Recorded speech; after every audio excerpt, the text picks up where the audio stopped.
नमस्कार, NDTV India में आपका स्वागत है। मैं हूं मनोरंजन भारती। आज एक सुप्रीम कोर्ट में अहम फैसला आया है दिल्ली के मुख्यमंत्री अरविंद केजरीवाल को लेकर के। जमानत तो उन्हें मिल गई है, लेकिन फिलहाल वो जेल में रहेंगे क्योंकि सीबीआई ने उन पर जो मुकदमा किया हुआ। इन सब चीज़ों पे बात करने के लिए पूर्व राज्यसभा के सांसद और सुप्रीम कोर्ट के वकील हमारे साथ हैं, सिंघवी साहब। अभिषेक सिंघवी साहब, आपका बहुत बहुत शुक्रिया एनडीटीवी से जुड़ने के लिए। धन्यवाद धन्यवाद सर, सब लोग यही जानना चाहते हैं कि केजरीवाल जी को राहत तो मिली है, लेकिन जेल से बाहर कब आएंगे? क्या क्या अड़चने और अभी हैं? अड़चने तो जितनी आपको ये प्रश्न पूछना चाहिए उनसे जो लगाते हैं अड़चने। मैंने जून 2024 में जब अरविंद केजरीवाल को गिरफ्तार किया गया सीबीआई के अंतर्गत, तब इसको कहा था इंश्योरेंस अरेस्ट। ये एक इंश्योरेंस वाली गिरफ्तारी है। इंश्योरेंस क्या होता है मनोरंजन? जब एक चीज गिर जाए तो दूसरी चीज से आपको फायदा मिल जाए। तो बड़ा स्पष्ट है कि जो प्रोसिक्यूशन है और प्रोसिक्यूटर है, उन्होंने समझ लिया था कि उनके तथ्य, उनके आक्षेप, उनके आरोप पीएमएलए केस में इतने कमजोर हैं कि अगर केजरीवाल को राहत मिल जाए पीएमएलए केस में, तो किसी हालत में और कुछ हो न हो, हमको राजनीतिक द्वेष के कारण उनको बाहर नहीं निकलने देना है। तो किया क्या उन्होंने? ये आपको वकील नहीं होना पड़ता समझने के लिए, बड़ा सरल है। 2022 के बीच की ये लिकर स्कैम की केस है।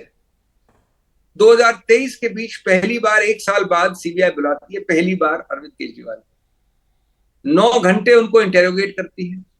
उसके बाद आज तक, जून तक कुछ नहीं करती। बीच में 2 साल बाद मार्च 2024 में ईडी उनको अरेस्ट कर लेती है। वो जेल में सड़ रहे हैं, उनकी दलीलें सुन ली गई हैं, जजमेंट, निर्णय उच्चतम न्यायालय का आरक्षित है। आप उनको अचानक, जब वो हिरासत में हैं पीएमएलए के, तब जाके वापस उनको गिरफ्तार करते हैं सीबीआई में जून 2022 में।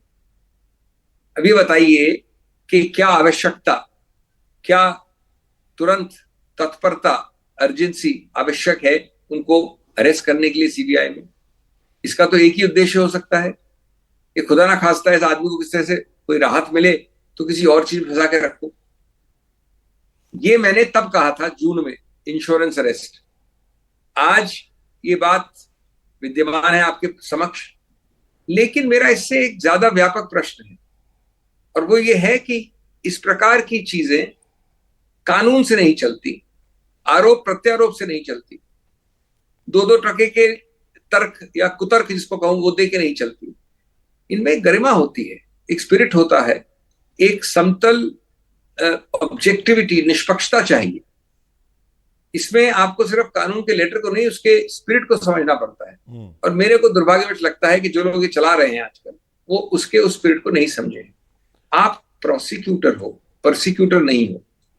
वो जो करना है आप राजनीति में, पार्लियामेंट में करिए, लेकिन इसमें जो तथ्य अभियुक्त के हक में है, जिसके कारण वो निकल सकता है बाहर, उसको रोकथाम नहीं करिए, उसको अवरुद्ध नहीं करिए, उसको विलंबित नहीं करिए। और ये नहीं कहिए कि आप एक केस में निकल रहे हैं। और एक चीज, आखिरी चीज, सीबीआई और पीएमएलए केस सेम होता है।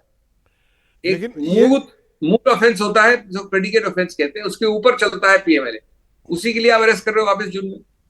लेकिन इसको अब ये कहा गया कि बड़े बेंच को रेफर किया गया, इसका क्या मतलब हुआ? देखिए, मैं पहले आपको खुलासा कर दूं कि मैं पूरी तरह से पढ़ नहीं पाया, मैं एयरपोर्ट जा रहा हूँ, निर्णय मेरे पास अभी आया है। लेकिन जो हमने कोर्ट में सुना वो बहुत महत्वपूर्ण है, अत्यंत महत्वपूर्ण है। नंबर 1, आवश्यकता गिरफ्तार करने की, तत्परता, अर्जेंसी, ये सबसे आवश्यक माना उच्चतम न्यायालय। उन्होंने कहा कि जब तक ये मुद्दा निर्णित होता है तब तक जो मूल्य है लाइफ लिबर्टी का, उसके अंतर्गत ये गिरफ्तारी में नहीं रह सकते। तीसरा, अगर ये निर्णित होता है आवश्यकता गिरफ्तारी की, तो ये बहुत महत्वपूर्ण होगा हर एक्ट के अगेंस्ट, एक एक्ट नहीं, हर जगह। आज क्या आवश्यकता हो सकती है? जब आपने सब कुछ कर लिए कार्रवाई, आप मेरे से पूछताछ कर सकते हैं। नंबर 4, इसी निर्णय में लिखा है एक बहुत ही महत्वपूर्ण वाक्य कि आपको पूछताछ करने के लिए अगर मेरी आवश्यकता है तो वो गिरफ्तारी के लिए न्यायिक नहीं है। अब वो और जेल इसके से अलावा बाहर नहीं आ सकते सर, तो आगे क्या होगा? आएंगे, निश्चित रूप से आएंगे। इस देश में कानून है, इस देश में न्यायालय है।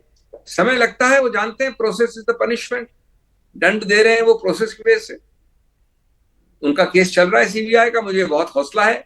हमारा बहुत पक्का केस है और किसी रूप से मैं पूर्वानुमान करे बिना मैं कह सकता हूं कि उच्च न्यायालय सुनेगा, उसके बाद उच्चतम न्यायालय को आवश्यकता होगी तो सुनेगा। कोर्ट और ने यह भी कहा सर कि केजरीवाल साहब को पद पे रहना है या नहीं रहना है वो खुद तय करें। क्या ये नैतिकता का सवाल छोड़ दिया वहां कोर्ट ने? ऐसा है, केजरीवाल जी के विरुद्ध 3 पीआईएल्स हो चुकी हैं इस पे।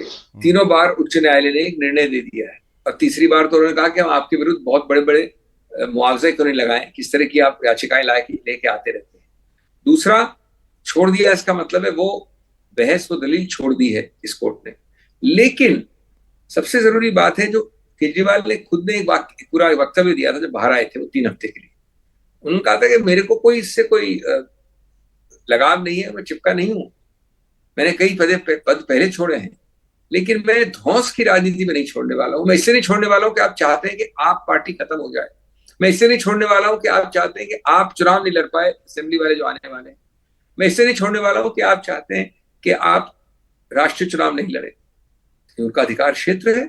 अगर किसी असेंबली में 70 में से 66 एक पार्टी का लिया है, तो जब तक उसके वो लोग आपको बाहर नहीं फेंकते हैं जिन्होंने आपको चुनावित किया है, तो किसी का अधिकार क्षेत्र नहीं। और उच्चतम न्यायालय ने यही बात कही है आज।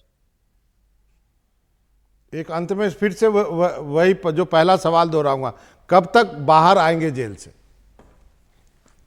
देखिए, ये प्रश्न आपको कभी नहीं पूछने चाहिए। ये एक प्रक्रिया है, उच्चतम न्यायालय, उच्च न्यायालय निर्णित करेंगे। बट मुझे पूरी तरह से हौसला है, विश्वास है, केस बड़ा ठोस है, बड़ा मजबूत है कि जल्द से जल्द निकट निकट निकट भविष्य में आएंगे और सत्य की जीत होनी चाहिए, इसी प्रकार से जैसे आज हुई है आगे। अभिषेक सिंघवी सर, आपका बहुत बहुत शुक्रिया, आपने वक्त निकाला एनडीटीवी से बातचीत करने के लिए।